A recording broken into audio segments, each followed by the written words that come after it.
Em 1968, o Brasil estava vivendo um momento histórico. Sob o regime militar, o país tentava se reerguer.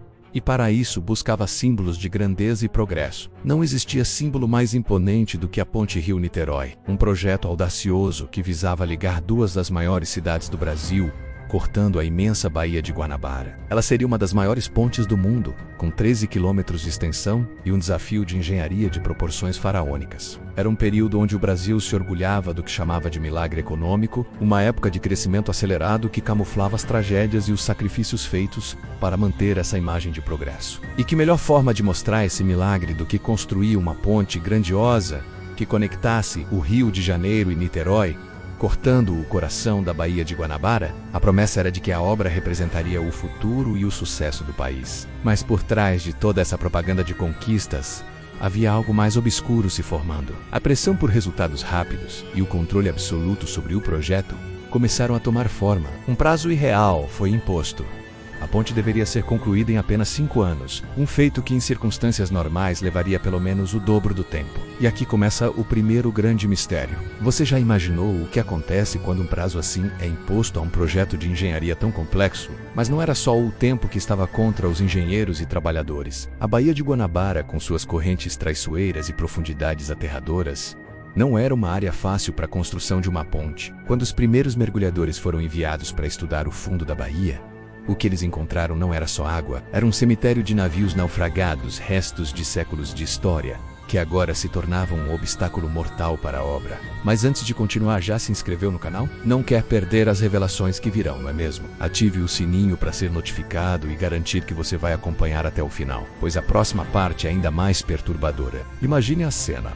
Você está lá, um engenheiro experiente, diante de um cenário que ninguém jamais havia enfrentado. O fundo do mar, cheio de correntes violentas, naufrágios e uma profundidade que ultrapassava os 50 metros em alguns pontos. O medo e a dúvida tomaram conta dos homens que estavam encarregados de preparar o terreno para os pilares gigantes que sustentariam a ponte. A pergunta pairava no ar: como construir uma estrutura tão imensa em uma base tão estável? Para muitos, a solução parecia simples: seguir em frente, não importa o custo. A obra tinha que ser concluída a qualquer preço. E é aí que começa o verdadeiro suspense. Será que as autoridades sabiam das condições extremamente perigosas e, mesmo assim, decidiram seguir em frente? Ou será que os engenheiros, diante da pressão, optaram por tomar decisões que mais tarde se revelariam fatais? Now saying again. A construção da Ponte Rio-Niterói não foi apenas um feito de engenharia. Foi também uma história de escolhas desesperadas, de vidas que estavam prestes a ser sacrificadas para que o milagre acontecesse. Com o início da construção da Ponte Rio-Niterói, a obra logo se tornou um enorme desafio para os engenheiros. O cenário era, como já mencionamos, um cemitério submerso de navios naufragados ao longo de séculos. As correntes marítimas traiçoeiras e a profundidade assustadora da Baía de Guanabara eram apenas o começo dos obstáculos. O que muitos não sabem é que essa parte da construção, onde os pilares seriam fincados no fundo do mar, se tornou um verdadeiro inferno para os trabalhadores. O que os engenheiros não haviam antecipado completamente era a complexidade de construir fundações tão profundas em um local com tanta história e, mais ainda, com uma geografia tão hostil. O chão onde eles planejavam fincar os pilares estava cheio de ossadas de navios naufragados e escombros de séculos passados. Mas o governo tinha pressa, muito pressa, e isso pesava como uma enorme pedra sobre a cabeça dos responsáveis pela obra. Os mergulhadores encarregados de preparar o terreno para os pilares de sustentação tiveram que se submeter a condições extremas. Turnos do 24 horas em águas geladas e sombrias, onde cada segundo era uma luta pela vida. Durante o trabalho, os mergulhadores enfrentaram uma pressão não apenas física, mas também psicológica. Eles sabiam que uma falha mínima poderia ser fatal, e infelizmente falhas aconteceram. Aqui começa o que muitos preferem esquecer. Relatos não oficiais vindos de familiares e colegas de trabalho contam que os mergulhadores muitas vezes não retornavam à superfície. Seus corpos eram dados como desaparecidos, mas ninguém falava muito sobre isso. Para o governo, para os engenheiros, a ponte precisava ser construída, e o desaparecimento dos trabalhadores era apenas mais um detalhe a ser abafado. As famílias recebiam indenizações, mas eram forçadas a assinar acordos de silêncio, garantindo que a verdade nunca viesse à tona. Entre os relatos mais chocantes está o depoimento de um ex-mergulhador, que disse, em entrevista anônima, que perdemos muito mais homens do que jamais poderíamos admitir. Isso levanta uma pergunta perturbadora. Será que, durante a construção dos pilares, os corpos dos trabalhadores que morreram foram concretados junto à estrutura? Afinal, muitos morreram de maneira trágica e silenciosa, e algumas partes da ponte têm mais segredos do que qualquer um imagina. Agora, você deve estar se perguntando por que os trabalhadores desapareceram sem deixar vestígios? Onde estavam os registros? O governo tinha conhecimento de tudo isso e fez o possível para esconder a verdade.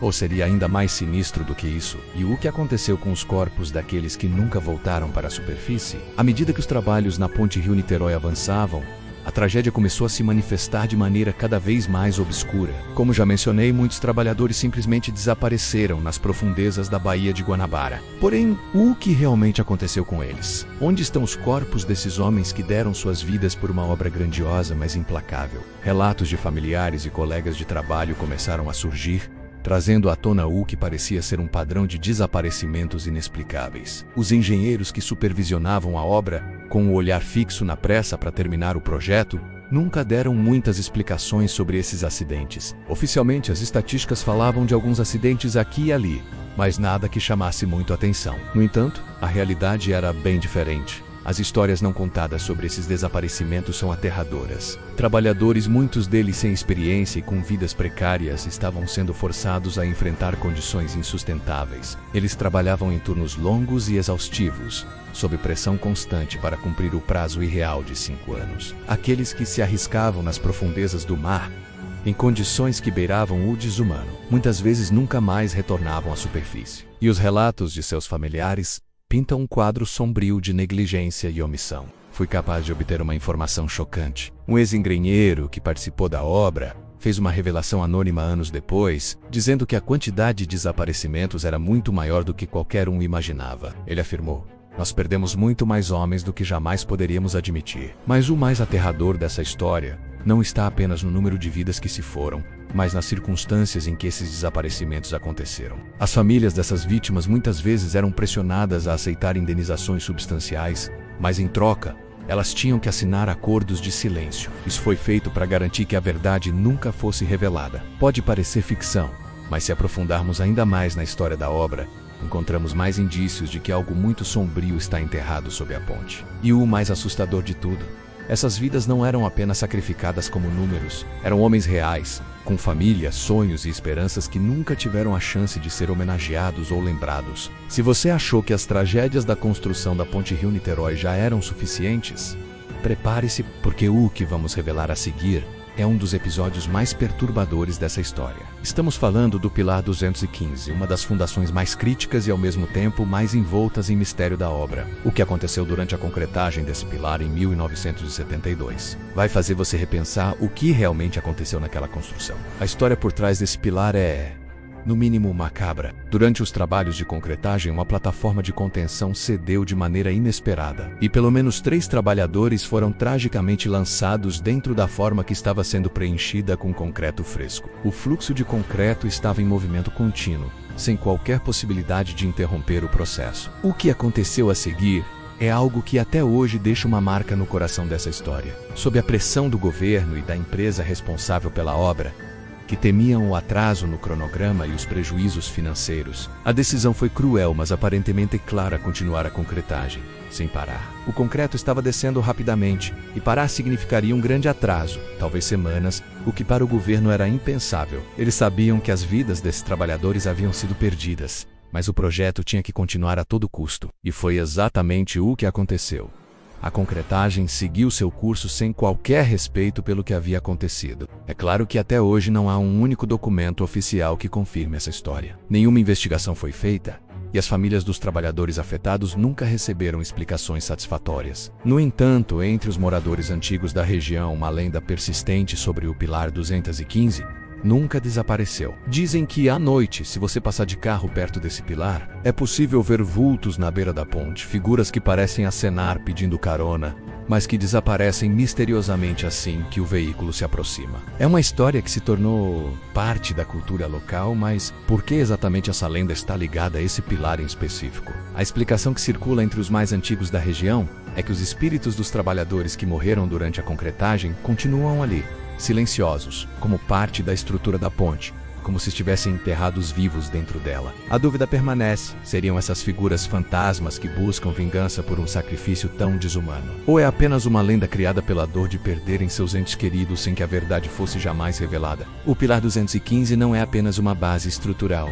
para a ponte, mas uma base para os mistérios que ainda assombram os moradores da região. E agora, você deve estar se perguntando: será que aqueles corpos dos trabalhadores estão realmente sob o concreto, eternamente silenciados na fundação dessa estrutura monumental? Ou será que essa história não passa de mais um segredo abafado e encoberto pelo tempo? Se você tem algum tipo de vínculo com essa história, ou sabe mais sobre o Pilar 215, não deixe de compartilhar sua experiência nos comentários. Mas o que vem a seguir é ainda mais sinistro. A construção da ponte Rio-Niterói estava se tornando uma verdadeira bomba relógio. E à medida que o prazo de 5 anos se aproximava, a pressão sobre os trabalhadores e engenheiros aumentava a níveis insustentáveis. O governo não aceitava mais atrasos. Havia uma exigência de que a obra fosse entregue a tempo, sem margem para falhas. Cada dia perdido significava não só prejuízo financeiro, mas também uma perda simbólica para o regime militar, que precisava mostrar ao mundo que o Brasil era capaz de realizar feitos grandiosos. Foi nesse cenário de desespero e pressão extrema que os acidentes começaram a se multiplicar. Trabalhadores caíam de grandes alturas, explosões e incêndios aconteciam durante a preparação das fundações, e afogamentos eram registrados com uma frequência alarmante. O número de acidentes de trabalho disparou.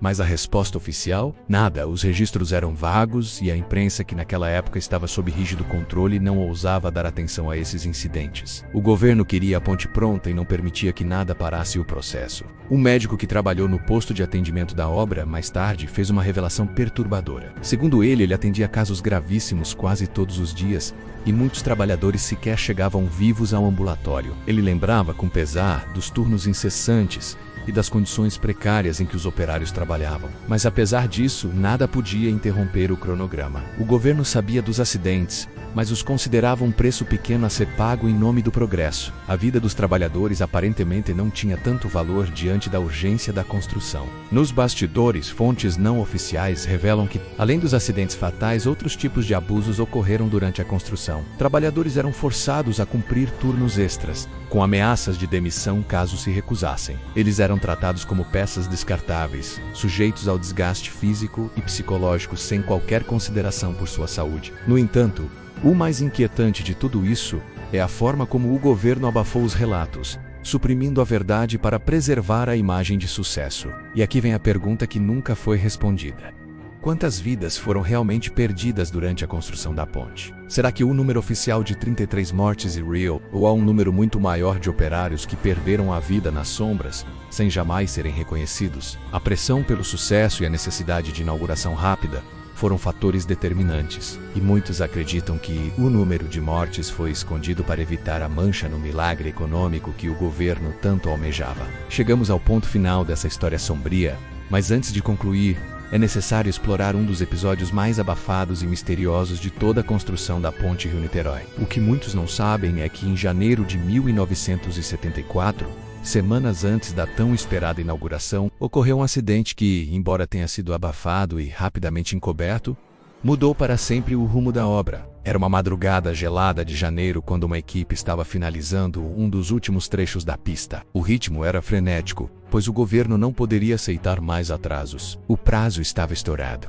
e o nervosismo tomava conta de todos na obra. Foi quando, de repente, um cabo de aço, que estava sendo tensionado para sustentar a estrutura, se rompeu violentamente, liberando mais de 50 toneladas de força de um único golpe. O impacto foi tão devastador que o cabo chicoteou pelo ar a uma velocidade estimada de 300 km por hora, atingindo 6 operários que estavam no local. 2 morreram na hora, de maneira brutal, e os outros 4 ficaram gravemente feridos. Mas o pior não foi o impacto imediato das mortes. O que realmente chocou os poucos que souberam do ocorrido foi o que aconteceu logo após o acidente. A estrutura da ponte, que estava prestes a ser concluída, foi seriamente danificada. A reparação do dano exigiria meses de trabalho e materiais de alta qualidade para garantir a segurança. No entanto, em um movimento desesperado para manter o cronograma, fontes não oficiais afirmam que a seção danificada foi reparada às pressas, com materiais inferiores, para evitar que o projeto fosse mais uma vez adiado. E aqui surge a grande pergunta: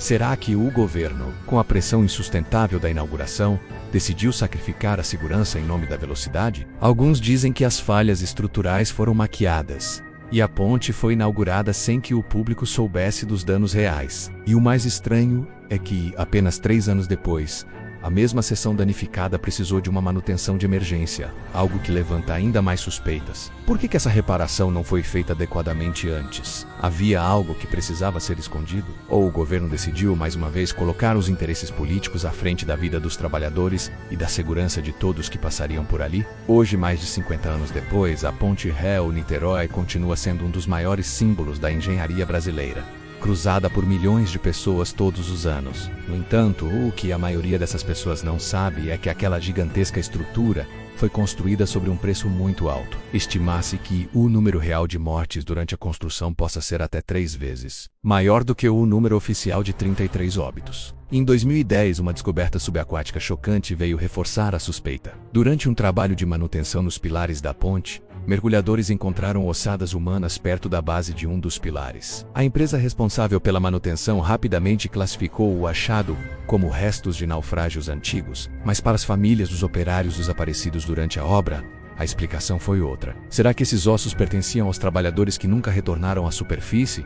Seus corpos finalmente revelados depois de décadas enterrados sob o concreto? A grande questão permanece sem resposta.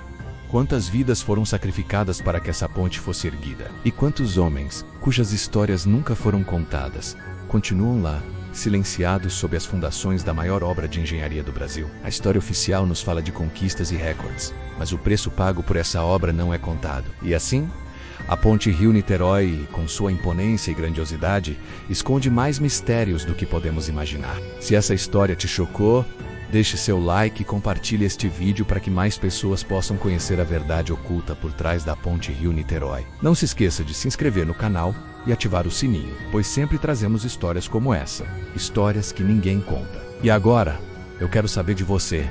Você já conhecia esses segredos? Tem algum relato ou história sobre a construção da ponte que sua família ou amigos possam ter vivido?